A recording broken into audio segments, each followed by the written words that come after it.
Hello guys, welcome back to my channel. তো এই এপিসোডের শুরুতেই আমরা ইউজনকে দেখি যে এনার সাথে রোম্যান্স করছিল। তখনই তার চোখ খুলে অ্যান্ড সে ভয়ে চেঁচিয়ে ওঠে। তার মানে এই সব কিছু সে স্বপ্নে দেখছিল অ্যান্ড বলে থ্যাংক গড এটা স্বপ্ন ছিল। তখনই তার মনে পড়ে তাকে তো আজ অফিসেও যেতে হবে। অ্যান্ড সে যখন অফিসে আসে সকলের নজর তারই ওপরে ছিল, আর যার কারণটা সে কিছুক্ষণের মধ্যেই জানতে পারে যখন সে কফি নিতে যায়। সেখানে ওই লেডিটি জানায় কাল রাতের ঘটনাটি, যে কিভাবে ইয়োজন অজ্ঞান হয়ে গিয়েছিল অ্যান্ড ইনা তাকে সামলেছিল। সে তার 3 বছরের কেরিয়ারে এত ফেমাস হয়নি যেমনটা কাল রাতের ঘটনার কারণে হয়েছিল। যেই তার কাছে আসছিল সেই এই ব্যাপারে জিজ্ঞাসা করছিল তাকে।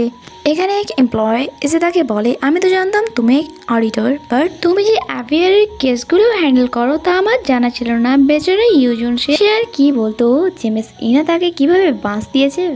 সকলের নজরে ফাঁকি দিয়ে এসে যা হোক করে নিজের অফিসে আসে, বাট তাকে বিরক্ত করার জন্য তো আমাদের ইনা এখানে ছিল। তাকে দেখা মাত্রই সে বলে ওঠে, তুমি কি কাল রাতের জন্য আমাকে থ্যাঙ্কস বলবে না? আমি যদি ওখানে তোমায় না ধরতাম হয়তো নিচে পড়ে তোমার মাথাটাই ভেঙে যেত। এরপর আমাদেরকে একটি মিটিংয়ের সিন দেখানো হয় যেখানে কালকের রাতের ওই কেসটি নিয়ে আলোচনা করা হচ্ছিল। মিস্টার শান তার ভুলটা অ্যাকসেপ্ট করেছে অ্যান্ড এখানে তাদের দুজনকে শাস্তি দেওয়া হয়েছিল। তার সাথে যেই মিয়াং নামের মেয়েটির অ্যাফেয়ার চলছিল তাকে এখান থেকে ট্রান্সফার করে অন্য সিটিতে পাঠিয়ে দেওয়া হয়েছিল, কারণ মিস্টার শানকে এখনও পাঠানো সম্ভব ছিল না। তিনি একটি খুব ইম্পর্টেন্ট প্রজেক্টের উপর কাজ করছিল, আর যেহেতু মিস্টার শান নিজের কাজে খুবই ভালো ছিল তাই এই মুহূর্তে যদি ওনাকে কোথাও দূরে পাঠানো হয় তাহলে তা কোম্পানির জন্যই খারাপ হবে। তাই ইউজনের এটা ঠিক মনে হয় না অ্যান্ড সে সোজা চলে আসে ইনার কাছে অ্যান্ড বলে এটা তো ভুল করা হলো।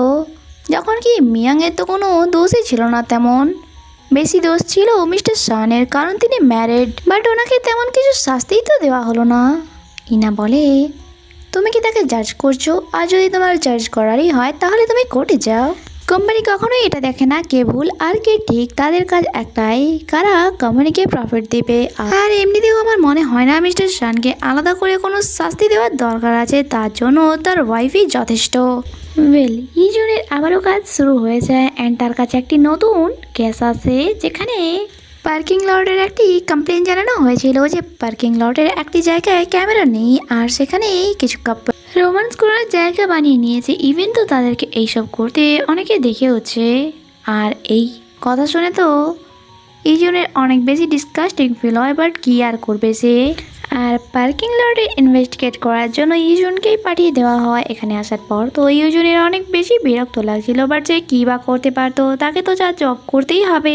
নেক্সট সিনে আমাদেরকে আরও দুটি ক্যারেক্টারকে দেখানো হয় যাদের নাম ছিল মিস্টার অ্যান্ড মিসেস জোয়ান। তারা একই অফিসে কাজ তো করতো, বাট অফিস টাইমে কেউই কারোর সাথে কথা বলতো না। আর যখন তার কলিগসরা এই ব্যাপারে জিজ্ঞাসা করতো তারা শুধু এটাই বলতো যে আমরা পার্সোনাল অ্যান্ড প্রফেশনাল লাইফকে আলাদাভাবে হ্যান্ডেল করতেই বেশি পছন্দ করি। যখন কি তাদের মধ্যে এই দূরত্ব সামান্যটুকুই ছিল না, বরং অনেক বেশি আমরা লক্ষ্য করি। একদিন অফিসে যখন মিস্টার জোয়ানের কোলে তার এক কলিগস অ্যাক্সিডেন্টলি পড়ে যায়, আর যা তার খারাপ নয় বরং অনেক বেশি ভালোই লেগেছিল। আর মিস্টার জোয়ানের ফেসে একটি দুষ্টু স্মাইল ছিল। এদিকে আমরা মিসেস জোয়ানকে দেখি যেখানে এদের কন্ডিশনও ঠিক এমনটাই ছিল। সে একদিন গিয়েছিল তার কলেজের রিইউনিয়নে যেখানে তার এক্সের সাথে দেখা হয়। এই ছেলেটি তার এক্স তো ছিল, বাট কোথাও না কোথাও মিসেস জোয়ানের মনে এখনও তার জন্য ফিলিংস ছিল। এদিকে আমরা ইউজনকে দেখি তার বাসায় সিইওর সেক্রেটারি মিস পার্ক এসেছিল, আর আমরা জানতে পারি তারা খুব ভালো বন্ধু। শুধু বন্ধুই নয়, একটা টাইম ছিল তারা রিলেশনশিপে ছিল, বাট পরবর্তীকালে তাদের মনে হয় তারা একে অপরের থেকে অনেক বেশি আলাদা, তাদের তো কোনো ম্যাচই নেই, তাই তারা এই রিলেশনশিপটা রাখে না। আর এই জন্য তাদের ব্রেকআপ নিয়ে তেমন কোনো মাথা কামায়নি, আর বর্তমানে তারা খুবই ভালো ফ্রেন্ড। আর এই সময় মিস পার্ক তার বাসায় এসেছিল কয়েকদিন থাকার জন্য এখানে, কারণ তার এই সময়টা খারাপ যাচ্ছে আর থাকার জন্য তার কাছে কোনো ভালো জায়গাও নেই, তাই সে এখানে এসেছিল ইজনের বাসায় কয়েকদিন থাকার জন্য। বাট ইজন তাকে বলে, আমার মনে হয় এটা ঠিক হবে, কারণ আমরা দুজনই অবিবাহিত, আর এমন সিচুয়েশনে এভাবে তোমার বাসায় থাকাটা আমার ঠিক মনে হচ্ছে না। তোমার জন্য এটাই ভালো হবে, তুমি কোনো হোটেলে গিয়ে থাকো। মিস পার্ক বলে, হোটেলে থাকার জন্য তো আমার কাছে টাকা নেই, ডোন্ট ওয়ারি, আমি রাস্তাতেই রাত কাটিয়ে নেব। আর সে এটা বলে চলে যাচ্ছিল, কেউ যদি আমার গায়ে হাত দেয় সেটা কি ভালো হবে? আর ইউজুন, যার মন অনেক বেশি নরম ছিল, সেটা শুনে তো গলেই যায় অ্যান্ড তাকে আর কি বলে, ঠিক আছে তাড়াতাড়ি চলে যেও। মিস পার্ক বলে, ওকে, আমি বাসার যে কোনো একটা কোনায় পড়ে থাকবো। এরপর সে বাত নিয়ে আসে আর এখানে তারা বসে এক ফ্রেন্ডের মতো অনেক গল্প করে, যেখানে ইউজুন তার মনের সমস্ত কষ্টগুলো তাকে বলছিল। মিস পার্ক বলে, তোমার মনে আছে মিস্টার কিম অ্যান্ড ইনার একদমই জমে না, তারা একে অপরের শত্রু বললেই চলে। তাই তুমি যদি মিস্টার কিমের সাথে ভালো সম্পর্ক করতে পারো তাহলে তোমার কিছু একটা সুরাহা হতে পারে অ্যান্ড তার কাছে অথরিটি আছে তোমাকে এখান থেকে নিয়ে যাওয়ার। তিনি যে কোনো জায়গায় তোমাকে ইজিলি ট্রান্সফার করতে পারবে। কথা বলতে বলতে হঠাৎই ইউজুনের মাথায় কিছু ক্লিক করে অ্যান্ড সে বলে, ওই দিন সিটির ঘটে যাওয়া সিনটি কোথাও মিস ইনা দেখে নেয়নি তো? আর নেক্সট মর্নিং এটাই কনফার্ম করার জন্য সে মিস ইনার কাছে যায়। সে ভাবছিল তাকে ডাইরেক্ট জিজ্ঞাসা করবে, বাট ইনা এখানে কাজের ব্যাপারে তাকে এমন কথা শোনায় যে সে সেখান থেকে ল্যাজ গুটিয়ে পালিয়ে আসে। এরপর সে তার জুনিয়রকে নিয়ে আবার ওই পার্কিং লটে ইনভেস্টিগেট করতে যায়।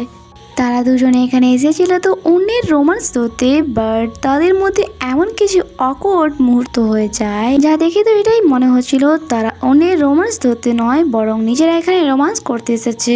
আর দুজনে এত বেশি অকওয়ার্ড ফিল করে যে তারা একে অপরের দিকে তাকাতেই পারছিল না। এরপর ইজুন আবার ওই সিঁড়ির কাছে আসে আর নিজের মাথার উপর জোর দিয়ে যাচ্ছিল আর ভাবার চেষ্টা করছিল আসলে ওই দিন তাদেরকে দেখেছিল ওটাকে। তখন এখানে ইনার এন্ট্রি হয় অ্যান্ড সে ডাইরেক্ট ওই দিনে সেই সিনটি রিক্রিয়েট করে। ইজুনের তো যেন ভয়ের মারে চোখ বাইরে চলে আসবে অ্যান্ড ইনা বলে, ওই দিনের ওই সিনটি আমি দেখেছি, এত মাথায় জোর দেওয়ার কোনো দরকার নেই। আর সেই জন্যই তোমাকে আমি টিম নাম্বার 3-এ নিয়ে এসেছি, কারণ আমার মনে হয় যে তুমি ওই টিমের জন্যই সুটেবল। ইজুন দৌড়ে যায় এক্সপ্লেন করার জন্য এই ব্যাপারে, বাট ইনা তো তার মজা উড়িয়ে সেখান থেকে চলে যায়। আর এখানে ইউজুনের রিয়াকশনটা জাস্ট দেখার মতো ছিল। এরপর তার দেখা হয় মিস পার্কের সাথে। সে বলে, তুমি মিস্টার কিমের কাছে যাও। ইজুন একটু দেরি না করে ডাইরেক্ট চলে আসে মিস্টার কিমের বাসায়।